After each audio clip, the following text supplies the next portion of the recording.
gimana udah kasus PT Sir ini, Bang? Sebenarnya kasus ini mulai kita dampingi sejak tahun 2008, bulan 6 sudah kita dampingi dan kita sudah melakukan advokasi dan 7 tahun. Dan ini secara persuasif kita dampingi masyarakat dan masyarakat tidak melakukan kegiatan yang anarkis dan yang mengganggu, tetapi kita advokasi secara sadar untuk mendapat hak-hak dari perkebunan tersebut. Karena dalam perkebunan tersebut sekarang sudah berubah bentuknya menjadi hutan belantara, sehingga aktivitas masyarakat menjadi terganggu dan juga dengan perekonomian masyarakat terganggu dengan kondisi perkebunan seperti itu. Sehingga kita membuat surat, mengirim surat mulai dari tingkat 2, tingkat 1 dan tingkat pusat, tetapi tidak ada penyelesaian sampai hari ini. Sampai terakhir pihak perusahaan menggugat Gubernur Aceh untuk mengeluarkan izin usaha perkebunan budidaya. Karena Gubernur tidak mengeluarkan izin tersebut, akhirnya dia mengajukan ke PT UN Banda Aceh, dan pada keputusan PT UN Banda Aceh pihak Gubernur dimenangkan. Kemudian pihak perusahaan penggugat melakukan banding ke PT Tun Medan, dan di PT Tun Medan dimenangkan oleh pihak penggugat PT Sir. Dan hari ini status hukumnya di Mahkamah Agung dalam kasasi. Yang melakukan kasasi adalah pihak Gubernur Aceh selaku tergugat dan yang kalah pada keputusan banding. Sebenarnya masyarakat apa yang diinginkan kali sampai sebenarnya nggak pernah habis-habisnya dalam kasus ini? Apa sebenarnya target dari masyarakat sendiri ini? Masyarakat sebenarnya sudah sangat sadar dengan hukum sebenarnya. Kalau kita tinjau dengan berbagai aturan, yang pertama HGU PT Sir tidak memiliki izin lingkungan. Kemudian dia tidak memiliki izin usaha, tidak memiliki HO, tidak memiliki situ dan insadar. Jadi semua urusan izin yang dia hanya memiliki sertifikat pengalihan hak dari Telaga Sari Indah dulu, pengalihan hak ke PT Sir. Yang lain tidak dimilikinya. Dan masyarakat telah menyurati yang bahwa itu tidak ada, maka Gubernur tidak mengeluarkan surat. Jadi dalam hal itu, dengan kondisi surat tidak ada dan kebun pun menjadi semak belukar, sehingga sangat mengganggu masyarakat. Hari ini masyarakat menanam kacang, besok sudah dimakan hama.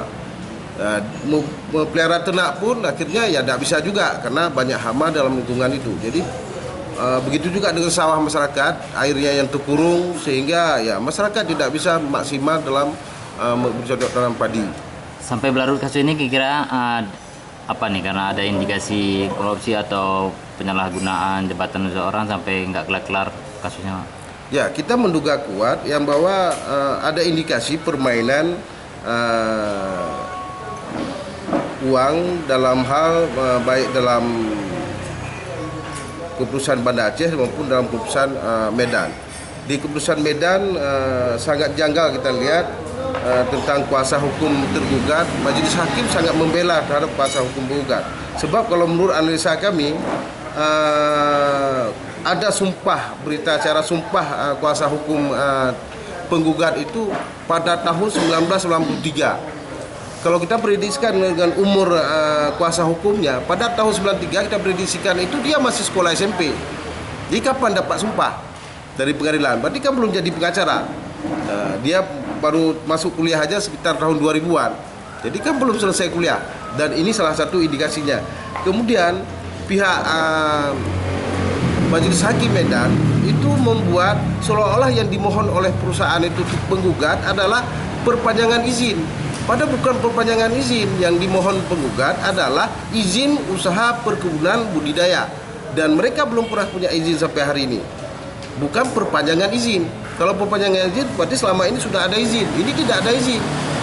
Jadi padahal sudah dilampirkan dalam bukti, baik dalam bukti penggugat terlampir surat yang dimohonnya itu, maupun dalam bukti tergugat kita melampirkan juga surat permohonan izin itu, bukan surat permohonan perpanjangan izin, tetapi permohonan izin yang belum pernah ada sama sekali sampai hari ini.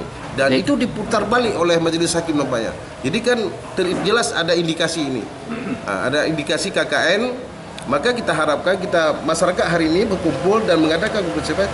Kita mengirim surat kepada Presiden Joko Widodo karena ada dalam keputusan Majelis Hakim Medan itu ada satu alinea yang dibuat dengan nawacita Presiden Jokowi yang bahwa tidak boleh mempersempit, mempersulit atau mempermudah untuk segala pengurusan izin soal itu.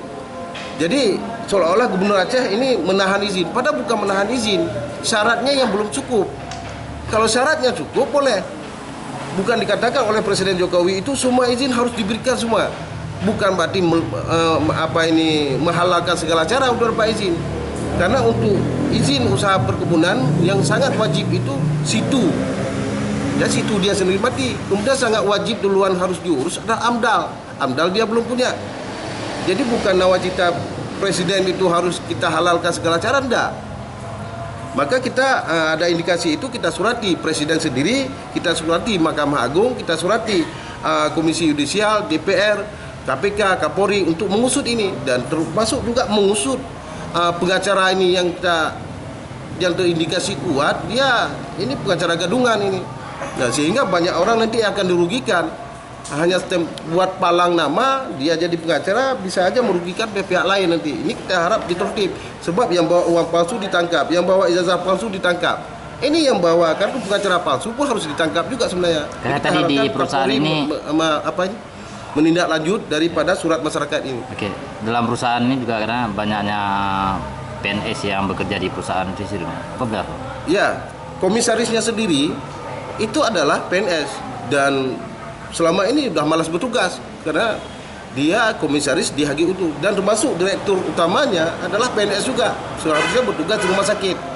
Ya, kita nggak tahu, kita konfirmasi kepada atasannya kemarin, mereka tidak pernah memberi izin itu untuk mereka duduk di perusahaan. Apakah selama duduk perusahaan apa lancar mereka bertugas, kita pun nggak tahu. Itu yang tahu direktur rumah sakit dan kepala sekolah tersebut.